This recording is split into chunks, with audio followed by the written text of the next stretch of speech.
Assalamualaikum warahmatullahi wabarakatuh.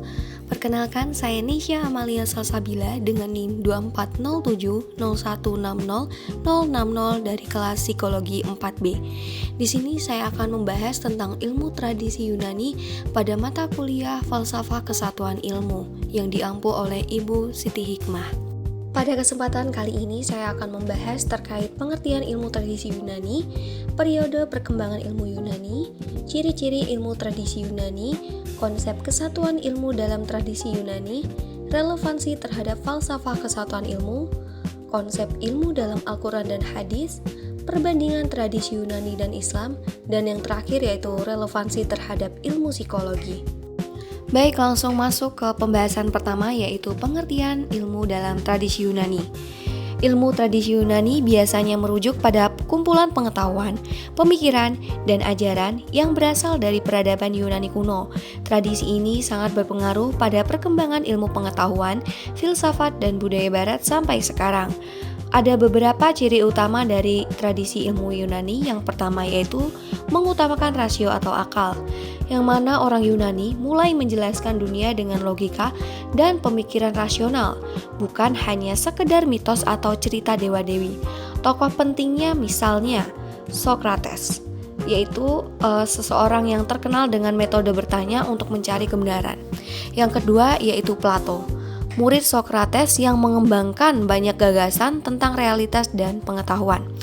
Kemudian yang terakhir Aristoteles, yang dimana beliau ini mengembangkan logika, etika, politik, hingga ilmu alam. Kemudian ciri yang kedua yaitu awal perkembangan filsafat, yang dimana tradisi Yunani itu dianggap sebagai awal lahirnya filsafat.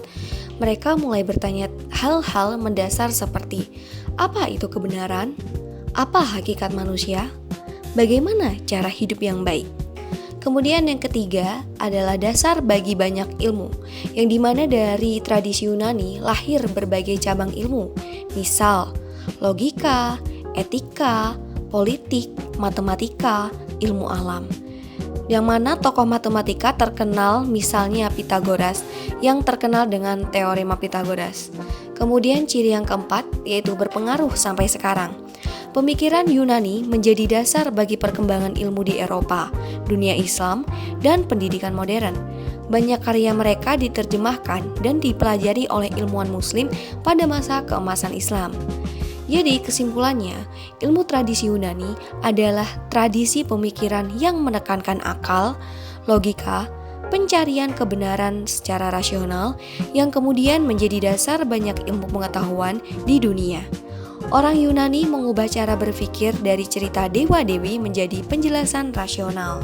Selanjutnya, periode perkembangan ilmu Yunani. Yang pertama, masa pra-Sokratik, kedua, masa klasik, dan yang ketiga, masa Helenistik. Mari kita bahas. Yang pertama yaitu Maha pra-Sokratik, yang dimana tokoh seperti Thales itu mulai bertanya, dunia ini berasal dari apa sih sebenarnya? Bukan lagi dijawab dengan cerita dewa, tapi dengan unsur alam. Ini adalah titik awal lahirnya cara berpikir ilmiah, yang dimana tokoh lain itu ada Anaximander, Heraklitus, yang dimana fokusnya itu mencari arts atau prinsip dasar alam, yang dimana mereka berupaya menjelaskan alam secara rasional, bukan mitologis. Selanjutnya masa klasik, di mana pada masa ini muncul 3 tokoh besar, yaitu Socrates yang fokus pada etika dan bertanya kritis, kemudian Plato yang mulai mengenalkan dunia ide, kemudian yang terakhir Aristoteles menyusun sistem ilmu secara rapi. Aristoteles bahkan membagi ilmu menjadi 3. Yang pertama ilmu teori atau mencari kebenaran, ilmu praktik mengatur kehidupan, dan ilmu produksi atau karya dan seni. Artinya, semua ilmu itu satu kesatuan, hanya berbeda tujuan saja. Kemudian yang terakhir yaitu masa Helenistik, yang dimana tokoh seperti Epicurus dan Zeno of Citium mulai fokus ke pertanyaan, bagaimana caranya manusia hidup bahagia? Jadi pada masa ini ilmu itu bukan cuma soal tahu saja, namun juga soal hidup, yang dimana fokusnya pada kebahagiaan dan ketenangan jiwa. Lalu, kenapa ini penting untuk falsafah kesatuan ilmu? Jawabannya singkat. Karena dalam tradisi Yunani itu ilmu tidak dipisah-pisah seperti sekarang. Kayak contohnya fisika, etika, politik, dan metafisika itu semuanya terhubung.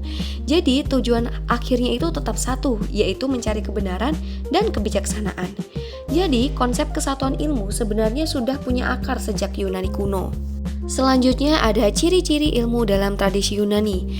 Yang pertama, rasional dan logis. Ilmu didasarkan pada akal atau logos, yang mana tokoh seperti Aristoteles menekankan bahwa pengetahuan harus dapat dijelaskan melalui argumentasi dan pembuktian logis dalam posterior analytis. Yang kedua yaitu sistematis, yang dimana ilmu disusun secara terstruktur. Aristoteles bahkan mengklasifikasikan ilmu menjadi 3, yang ilmu teoritis, ilmu praktis, dan ilmu produktif. Hal ini menunjukkan adanya upaya sistemasi pengetahuan. Kemudian yang ketiga, mencari sebab dan prinsip dasar. Filsuf Yunani tidak puas pada apa, tetapi ingin mengetahui mengapa. Seperti konsep causa prima atau sebab pertama menjadi fokus penting dalam metafisika. Kemudian yang selanjutnya, universal dan objektif, di mana ilmu tidak hanya berlaku untuk kasus tertentu, tetapi mencari prinsip umum yang berlaku universal. Kemudian, menurut Aristoteles dalam posterior analytis, ilmu harus bersifat demonstratif dan berdasarkan prinsip prima. Selanjutnya ada konsep kesatuan ilmu dalam tradisi Yunani, yang mana konsep kesatuan ilmu dalam tradisi Yunani itu terlihat dari pandangan bahwa seluruh cabang pengetahuan merupakan bagian dari satu upaya besar untuk memahami realitas, yang mana Plato memandang filsafat sebagai puncak ilmu karena membahas realitas tinggi atau the good. Aristoteles menyebutkan metafisika sebagai first philosophy, yang artinya ilmu yang menjadi dasar bagi ilmu lainnya. Artinya, ilmu alam, etika, politik, dan metafisika itu saling terhubung. Kemudian tidak ada dikotomi antara ilmu agama dan ilmu umum. Dan terakhir, semua ilmu itu bertujuan pada pencapaian kebenaran dan kebijaksanaan atau sophia. Kesatuan ilmu dalam Yunani bersifat filosofis dan juga rasional. Kemudian relevansi terhadap falsafah kesatuan ilmu. Falsafah kesatuan ilmu menolak fragmentasi ilmu yang terpisah-pisah tanpa hubungan nilai dan tujuan. Tradisi Yunani relevan karena 1. Ilmu pada awalnya bersifat integral. 2. Pencarian kebenaran tidak dibatasi sekat disiplin. 3. Rasionalitas menjadi alat untuk memahami keseluruhan realitas. Namun, pendekatan Yunani masih terbatas pada rasio manusia tanpa dimensi wahyu. Kemudian konsep ilmu dalam Al-Quran dan hadis. Berbeda dari Yunani, Islam memandang ilmu sebagai kombinasi antara wahyu dan akal, yang mana pada Quran Surat Al-Alaq ayat 100-5, yang dimana kita diperintah untuk membaca dan belajar.